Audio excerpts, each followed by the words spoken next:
Sebelumnya, Assalamualaikum warahmatullahi wabarakatuh. Perkenalkan, nama saya Yulia Lavitasari dari kelas PEJ. Di sini saya akan menjelaskan sedikit tentang sumber daya organisasi nirlaba. Organisasi nirlaba seperti Yayasan Amal, lembaga sosial atau rumah sakit masyarakat adalah organisasi yang tidak bertujuan untuk mencari keuntungan. Fokus mereka adalah menjalankan misi sosial seperti memberikan pendidikan gratis, bantuan kemanusiaan, atau pemberdayaan masyarakat. Namun, agar dapat terus beroperasi, organisasi ini membutuhkan berbagai sumber daya untuk keberlangsungan mereka.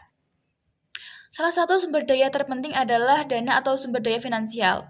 Uang ini bisa berasal dari sumbangan dan donasi masyarakat, dana hibah dari lembaga atau pemerintah, maupun pendapatan dari kegiatan yang mendukung bisnis sosial seperti workshop atau penjualan produk amal.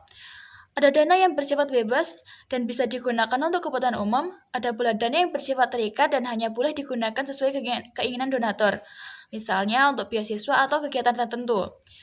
Pengelolaan dana ini harus dilakukan dengan sangat hati-hati dan transparan agar kepercayaan publik tetap terjaga. Selain uang, sumber daya manusia juga menjadi kekuatan utama dalam organisasi nirlaba. Banyak orang bekerja dengan penuh hati-hati dan penuh semangat, bukan semata-mata karena gaji.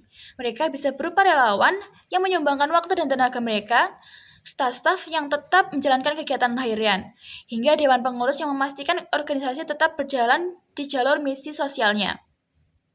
Semangat mereka menunjukkan bahwa nilai kemanusiaan jauh lebih kuat daripada sekadar keuntungan materi. Di sisi lain, organisasi nirlaba juga memiliki sumber daya fisik dan non-fisik yang penting, seperti kantor, komputer, kendaraan operasional, atau peralatan yang digunakan untuk menjalankan program. Namun, yang jauh lebih penting dan lebih berharga adalah reputasi dan kepercayaan masyarakat. Tanpa kepercayaan publik, sulit bagi organisasi nirlaba untuk bertahan.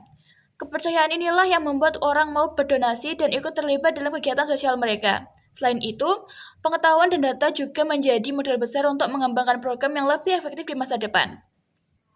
Semua sumber daya ini harus dikelola dengan prinsip transparansi dan kejujuran. Organisasi nirlaba harus memastikan setiap dana digunakan sesuai tujuan. Laporan keuangan juga dibuat secara terbuka dan kegiatan dilakukan dengan niat yang tulus.